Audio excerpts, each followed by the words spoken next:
He's like, no, you're going to be fine. So you're going to be Doctor! no, you're going to be okay. He's got the plague. Doctor! Franco's dying! Hello, everyone. It's me. I'm Cathy. Let me into your podcast. No, I'm Bruce Micallef Eynaud, and I'm joined once again by my fellow film critic, Franco Rizzo. Franco Elordi here. My Heathcliff. The Heathcliff to his Cathy. But we also have a special guest. Special guest here, Andrea Gravina, film critic. And I think good to mention for this episode is an English literature teacher as well. True. And the only sane guy from the group. You didn't get my WhatsApp about this. Thankfully, I didn't. Okay. Oh, no, he's the least fun in the group, we wanted to say. But we are now talking about the movie that recouped its budget within a week. How much was it? Wuthering Heights, because we don't have to forget the inverted commas. Wuthering Heights.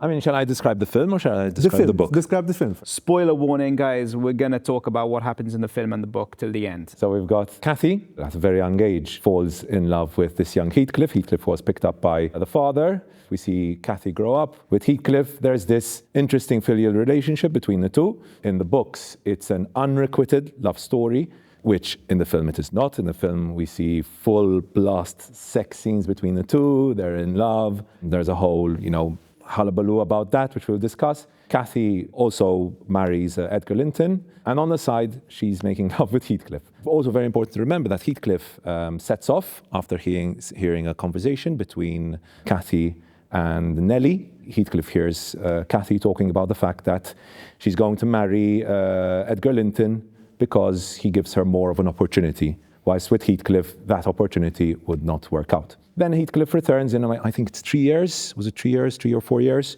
And he's rich. And he's had a glow up. All that means. Oh, he's really into the lingo, the Gen Z. Yeah. It shows he's a teacher. Yes. Look, I've not read the book. Me neither as well, just saying. But everyone is telling me that the film is totally different to the book. This is one of the main arguments in film adaptation theory. Is fidelity essential or not? I verge on the side of fidelity is not essential to an adaptation. There should be something from the book, which in the case of this adaptation is literally just the names. The themes, most importantly, the themes have been completely lost. The spirit of the book is not. What themes have been lost? So, for example, when we think about themes such as intergenerational trauma, there's a very toxic relationship between the two. So the toxicity of obsession, of love, in my opinion, has been completely lost as well. The toxicity was not lost, but it felt glorified in this movie. It's like, oh, it's so pretty. Yeah, but it's not toxic anymore. No, it's not. No, it is still toxic, but it's made like, oh, he was so cruel to her, but they loved each other. Yeah, but it was beautified. It made cruelty great again, basically. Many people made fun of 50 Shades of Grey. Right.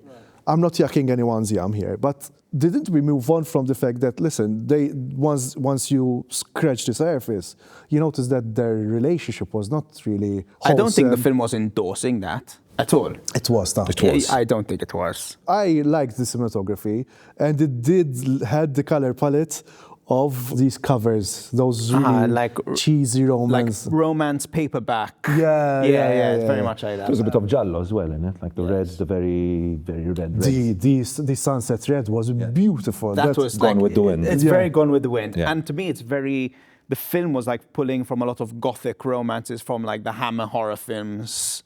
It had a very kind of gothic feel to it. It did, but what Andrea said, that there's lots of elements, when they're taken on their own, they work. But when they're taken together, they don't gel as much. Yeah. And the issue I had was, it's a beautiful film. But on the topic of form and content, which we mentioned before, she severely misunderstood the book, which is where my issue is, having read the book. The way she talked about it was that this film is her emotional response as a 14-year-old to reading the book, which is fine, but it's not this revolutionary thing, because I think every adaptation is an emotional response to the original text. But you know what this reminds me of? This reminds me of the criticisms that people have to Kubrick's version of The Shining, which is people who love the book hate Kubrick's version of The Shining because they say he fundamentally misunderstood the book. The book was about a good father who was like a loving, caring, reliable guy being turned into this evil version of himself. And they say, well, Jack Nicholson is just like crazy from the start. And I say to that, Stephen King's book is still there. It's not a question of being disrespectful to the material. It's felt it dumbed down the material as well. We mentioned The Shining. We can mention Clockwork Orange. Clockwork Orange also, it didn't respect fully the vision that Anthony Burgess had, but thematically and spiritually, they're very close. Same with The Shining. I don't agree with people saying that Jack Nicholson was crazy from the beginning. I don't think so.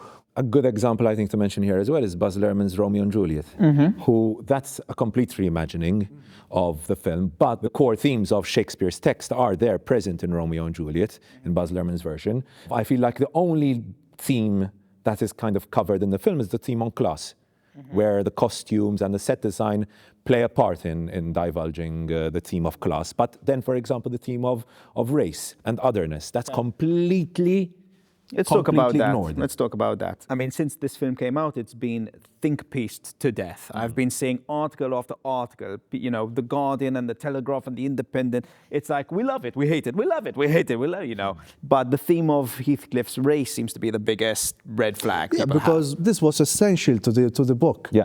She mentions he's a Lascar. Yeah, a Lascar, dark-skinned, dark hair, and very, very importantly, he's found in Liverpool, which happens to be a port town or port city, which is important because they bring in the idea of the empire as well, which I think in 2026 is a very interesting theme to tackle. Yeah. The 1939 version was the Billy Wilder version, you know, completely ignored, of course, this whole aspect of otherness, and again, more or less, it's pretty much what Emerald Fennell showcased, which is, again, a beautified version of the text, and that's in 1939. Can't we accept that colorblind casting can be a director's choice, and it can work both ways? For her, the race of the actor plays no role in it. And in fact, what's interesting is that I think she cast Jacob Elordi because she had a vision in her mind, probably influenced by illustrations of Heathcliff, which are often white when you look at old books. If we can ever mention that, Ralph I mean, Fiennes, like so many versions of Heathcliff already have been played by white people. So I think in the public consciousness, there's an image of Heathcliff that isn't quite accurate to the book, but that she is holding on to in her imagination. So why not then so a version that is actually faithful to the book, while still keep the Fennell's because imagination? I think she saw Jacob Elordi and she thought he is bang on what I thought of when I was 14 years old. She must have known there was going to be repercussions about race swapping him from the book, and that is why she's so colorblind with the other casting choices. With Hong Chau, That's for why example. I think there's Hong Chau playing the Nelly. nurse, Nelly. That's why I think Shazad Latif is playing Mr. Linton. Mr. Edgar Linton. So I feel like she's covering her bases as a kind of a colorblind caster by giving the supporting roles different races. So I think she's making a statement. Look, I'm not trying to whitewash the book. I'm race swapping other characters, but to me, Jacob Elordi embodies what I think of as Heathcliff. But ultimately, doesn't this come to style over substance? When you think about the film itself, the core, what's the core theme that Fennell wanted to bring out from the film? The futility of holding grudges and how revenge ends up making everyone worse in the long run. The book does that much, much better. We saw the first half of the book, right? Because then the second half follows the next generation, and we see the intergenerational trauma traversing one generation to the next, and then you see kind of what Emily Bronte offers as a solution, which is education, which is empathy, which is, you know, not that obsessive love, but empathizing for the other person. And ultimately, this intergenerational trauma is interrupted. That has been tackled. How has it been tackled? In the book, in the novel, she tackled it. And there have been so many other film versions of this. I think the only version of the film I've ever watched which actually showed the second half is the 1992 version. The Andrea Arnold version ends in the first half as well. If we're mentioning the movie focuses a bit too much on this torrid love affair, and which smacks of petulance, so to speak. And I wish it was more erotic. I didn't feel zero titillation. I have to say, Zero. I think the marketing team has done a similar thing. When Eyes Wide Shut was coming out, the whole marketing of that film was it's gonna be sexy. It's gonna be sex. No, it's No, not, but then not Eyes in your Wide face Shut sex. was a lot more weirder and stranger, and it wasn't as titillating as the marketing made it out to It seem. was, but and I psychological. feel the same thing happened here, where the marketing was really pushing. It's like a bonkathon. You're gonna see sex. Come on, Valentine's Day, guys. It's gonna be steamy. But the whole second half of the film just transforms into like a whole montage sequence of sex scenes between themselves, but with nothing actually exciting going on. None of the sex scenes felt titillating, felt exciting, felt unique, felt different to stuff we've been seeing for the last 30, 40 years. My problem with the film, and it's a crucial one, I don't feel chemistry between Margot Robbie and Jacob Elordi. I'm trying to understand and intellectualize why I don't feel the chemistry between them, because chemistry between two actors is such like an alchemical thing. Now it popped in my head. There is a great French movie called Jeu d'enfant.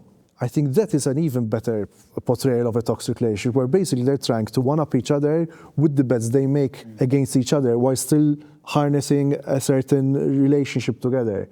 It's the same way that Fennell looked at Wuthering Heights when she was 14 years old.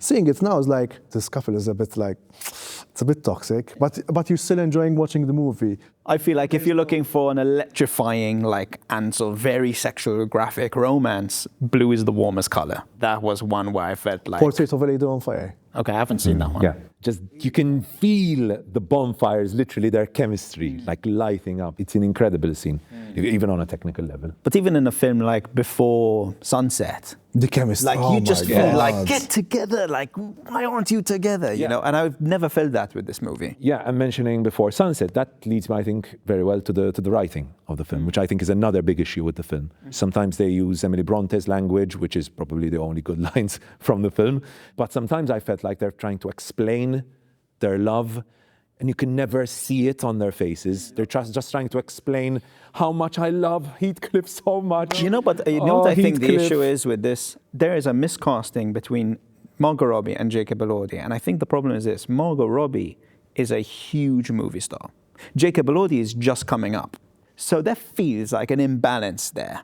And I feel like for the romance to work, you need to kind of balance it out. Either cast someone opposite Margot Robbie who has more gravitas, who has more experience, who's been on our screens longer, just throwing a name out there who could match maybe the book a bit closer, like Dev Patel.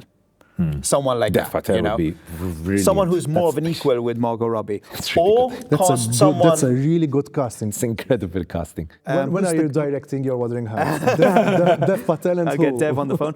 Emma Mackey. Emma Mackey. Like opposite, who looks like Margot Robbie, but she's like more of a young, less well-known, a fresher face that would have leveled it up. And the writing, I did find sometimes I was like rolling my eyes at this cinema. I mean, and especially the last one. Oh my God, doctor. That was unintentionally funny. Yes, that was like where he's like, no, you're gonna be fine. You're gonna be doctor. No, you're gonna be okay. You're gonna be okay. Don't worry. It's gonna be. He's got the plague. Doctor, Franco's dying. All right.